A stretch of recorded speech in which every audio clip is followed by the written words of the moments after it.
언제나 그렇지만 주가의 조정은 참 마음이 아픈 것 같습니다. 이렇게 우수수 떨어져 버리면 어떻게 하려는 거야.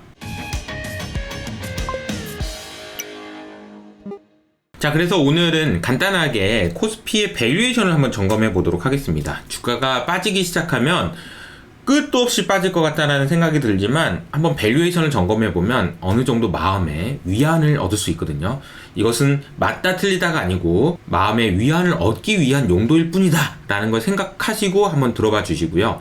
두 번째로는 매크로 변수가 최근에 좀 이상하다 라는 말씀을 한 2주 전부터 계속 말씀을 드리고는 있었는데 지금 현재 상황은 어떤 상황인지 정리를 해드리고요. 마지막으로 최근에 이슈가 되고 있는 중국 문제가 왜 심각한 거고 얼마나 심각한 건지, 그럼 해결 방법은 없는지 간단하게 말씀드려 보도록 하겠습니다. 코스피 일봉인데요. 지금 4일 연속으로 지금 이렇게 떨어지면 어떡합니까? 하루 이틀 사흘 연속으로 이렇게 떨어지는 게 어딨어요. 너무 많이 빠지고 있습니다. 그래서 주가는 지금 현재 촬영 시간 기준으로 2500포인트가 깨졌고요. 2480포인트까지 하락한 상황입니다.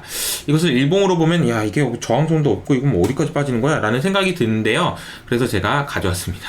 주봉을 가져왔는데요. 자, 이건 다 마음의 안식을 얻기 위함이지 절대적인 것은 아니다라는 걸 생각하고 들어주세요.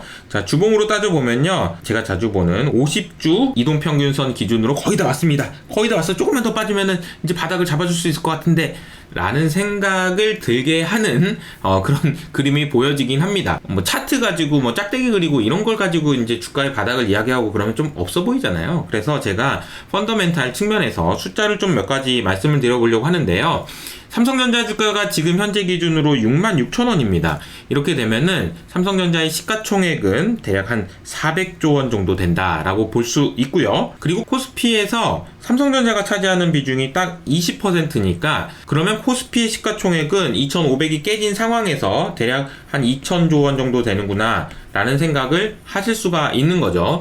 그러면 코스피 시가총액이 2,000조 원 정도 되면 적당한 건지를 판단하기 위해서는 우리나라에 있는 기업들이 돈을 얼마나 잘 버는지를 좀 체크를 해봐야 됩니다. 이것은 미래에셋증권의 유명관 연구원님 자료인데요. 자, 그러니까 2023년, 그러니까 올해 영업이익이 얼마나 될지를 생각을 해보니까 작년 8월 달쯤에는 한 250조 원 정도 될 줄 알았는데 이게 정말 말도 안 되는 속도로 빠지기 시작했었잖아요. 그리고 이제 바닥을 잡은 것이 올해 3월 달 정도였던 것 같고 그 뒤로는 올라가지도 않고 빠지지도 않고 옆으로 유지되고 있는 상황입니다.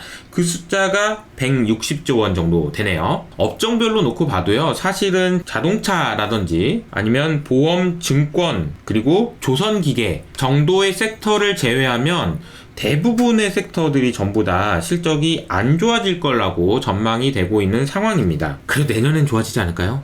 올해 미국 경기 침체도 없다고 하니까 내년에는 좋아지지 않을까요? 라는 생각들이 반영되면서 지금 시장에서는 내년, 지금부터 앞으로 12개월 동안에 코스피에 있는 기업들이 벌어들일 이익이 증가할 것이다. 올해는 지금 올해는 안 될 것 같고 내년에는 좋아지겠지 라는 전망들이 지금 반영되고 있는 상황인데 그때 영업이익이 대략 한 180조 원 정도 되는 것 같습니다. 그러니까 러프하게 순이익단으로 내려올 때 20조에서 30조 원 정도 빼게 되면은 내년에는 한 150조에서 160조 원 정도의 순이익을 기록할 수 있지 않겠냐라고 러프하게 생각을 해본다면요. 여기다가 PER을 11배, 12배 이렇게 곱해보면 숫자들이 이렇게 나오는데요. 2,500포인트 정도가 된다면은 순이익 160조 원 가정에 11배 정도 되면은 설명이 가능하다라고 이야기할 수 있고요. 만약에 이것보다 좀 실적이 안 좋아질 것 같다라고 하면은 좀 하향 조정될 수도 있는데 10배 정도 수준을 놓고 160조를 생각해보면 그래도 2,400포인트 정도면은 그래도 어느 정도의 조정은 만약에 경기 침체가 오고 정말 글로벌 리세션이 오고 그러면 더 심각해질 수도 있겠지만 이 정도 수준이면은 괜찮다라는 생각을 할 수 있는 가격대는 한 2,400포인트 정도 되지 않을까라고 생각을 할 수 있을 것 같습니다. 그러니까 대략 한 요 정도 수준에서는 좀 지지를 좀 받아주면 좋겠다라는 희망과 전망과 소망을 가져보고요. 그래서 밸류에이션을 점검해 보면은 올해 실적은 기대할 게 없는 것 같고요. 내년도에는 실적이 좀 개선된다고 해서 160조 원 정도의 순이익이 예상된다라고 하면 여기에 11배 정도를 곱하면은 뭐 2,500, 2,400 이 정도 주가는 너무 과한 주가는 아니다라고 생각을 할 수 있는 거죠. 물론 여기에서 변수들이 여러 가지 있기 때문에 이 숫자는 절대적인 숫자는 아니고 다시 말씀드리지만 마음의 안식을 얻기 위한 숫자라는 걸 생각해 주시고요.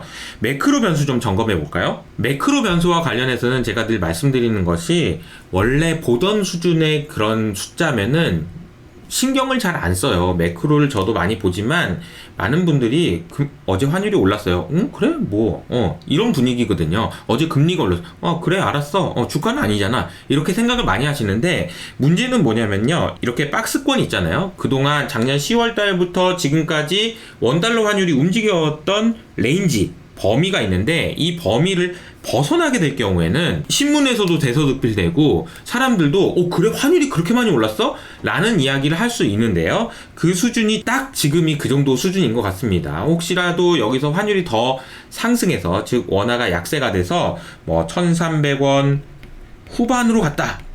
이러다가 1,400원 될 것 같아요. 라는 이야기가 나올 정도로 환율이 상승하게 된다면 물론 우리의 기대는 이 정도 수준에서 주가가 멈춰주는 것을 기대하고 있지만 설사 이 주가가 적정가라고 하더라도 주가는 적정가에 있는 경우가 거의 드물기 때문에 언더슈팅도 가능하다라는 생각을 하셔야 될 것 같아요. 그래서 환율을 일단 먼저 잘 보셔야 될 것 같고요. 두 번째로는 미국의 10년물 금리인데요. 자, 이 그림을 보시면 어떻게 될 것 같으신가요? 많은 분들이 주변에서 10년물 금리 관련 ETF를 사시고 손실이 나서 고민이다 라는 이야기를 많이 하시는데요. 금리의 움직임을 보면 이게 조금 더 올라갈 것 같다라는 느낌이 좀 들긴 하는데 올라가려는 힘이 가장 큰 힘이 제가 볼 때는 이런 것 같아요. 미국 경제가 경기 침체가 없을 가능성이 거의 확실시 되고 있습니다. 왜냐하면은 3분기 경제 성장률이 무려 5.8%가 될 거라는 전망이 어제 나왔기 때문이죠. 자, 이렇게 되면은 경제가 이렇게 좋으면요. 사실 우리가 작년 말에 미국 국채를 사야 될 것 같아요. 라는 이야기를 했었던 여러 가지 이유들 중에 하나가요. 결국 미국 경기 침체 오잖아. 라는 거였거든요. 경기 침체가 오면은 돈의 가격을 의미하는 금리는 떨어지게 돼 있고 그러면 내가 채권 사면은 돈 벌 수 있어. 라는 거였는데 지금 분위기는 미국 경제가 침체가 아니라는 쪽으로 움직이고 있기 때문에 금리가 더 올라가게 된다면 이 또한 매크로 변수가 시장에 주는 충격을 각오는 하고 있어야 될 것 같다라는 생각이 드는 거죠. 자, 매크로 변수를 점검해보면 원달러 환율이 1,300원 후반으로 가는지 여부 체크를 해보셔야 될 것 같고 10년물 금리가 새로운 영역으로 가게 되는지도 잘 봐야 될 것 같습니다. 마지막으로 중국 문제를 좀 점검해 볼게요. 중국 이슈는 여러분들이 많이 들어보셨겠지만 컨트리 가든의 디폴트 가능성, 그래서 부동산 와르르 무너지고 주식시장도 망가지고 등등 여러 가지 고민들을 우리가 많이 하고 있는데 중국의 경제 입장에서 하나씩 점검을 해보면요. 우선은 소비를 보면 중국의 소비는 상당히 좀 안 좋은 상황인 것 같습니다. 그 중에 가장 대표적인 것이 물가를 볼 수 있는데요. 전 세계가 지금 인플레이션을 걱정하는 상황에서 최근에 발표된 중국의 물가는 마이너스 0.3%로 전 세계 주요국 중에서 유일하게 디플레이션을 걱정하고 있는 상황입니다.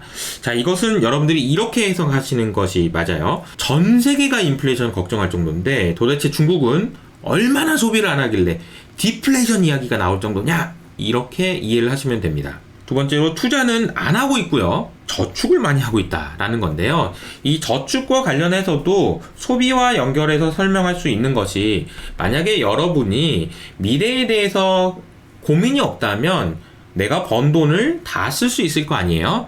그러나 내가 미래에 대해서 너무 고민이 많기 때문에 저축을 많이 한다라고 보면은 저축률이 이렇게 올라가고 있다라는 것은 소비에 부정적인 영향을 준다라고 할 수 있습니다. 그런데 은행에다 저축하는 것이 아니고 주식이든 아니면 부동산이든 투자해 놓는다라고 하면은 그것 또한 괜찮은 방법이긴 할 텐데 중국에서는 지금 투자도 진행되지 않고 있다라는 점이 문제인 것 같아요. 또 한 가지는 수출인데요. 중국이 수출이라도 잘 돼가지고 먹고 살 수 있나라고 봤더니 중국의 수출 지표는 매우 빠른 속도로 안 좋아지고 있고 최근에 발표된 수출 지표는 YY 기준으로 마이너스 14% 하락이었습니다.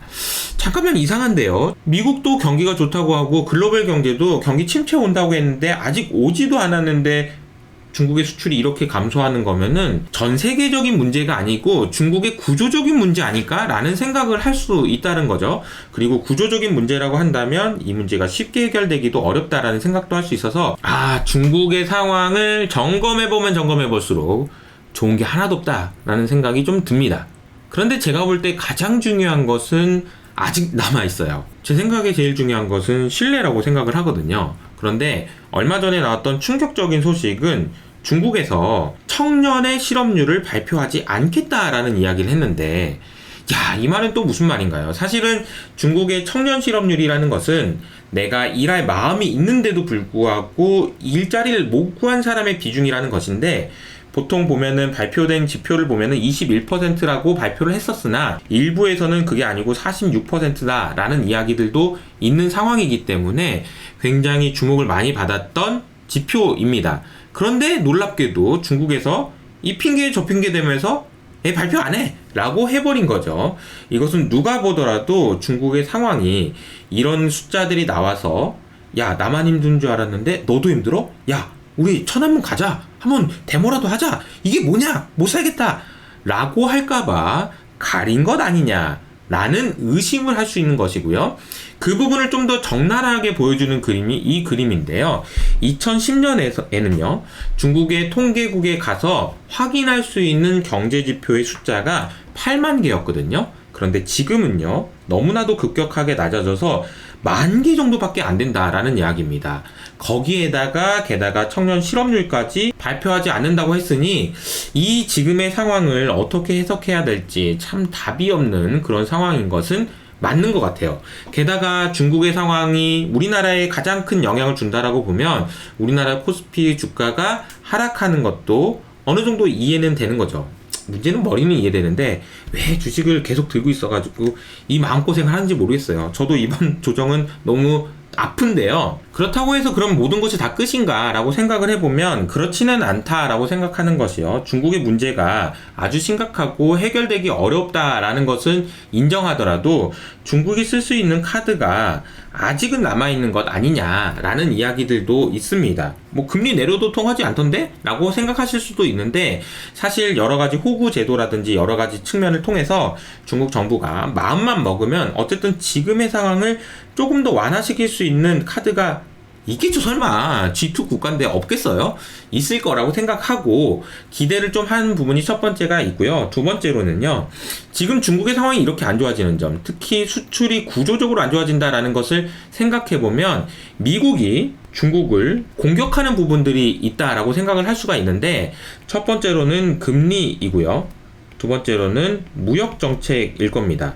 그런데 무역 정책은 여러분들이 보셔서 아시겠지만 처음에는 디커플링이라고 했죠. 그래서 중국 너 빼! 이렇게 얘기하다가 중국 빼는 정도는 너무 얘들이 아파가지고 곧 죽을 것처럼 골골대니까 디커플링이라는 얘기를 조금 바꿔서 디리스킹이라는 단어로 바꿨잖아요.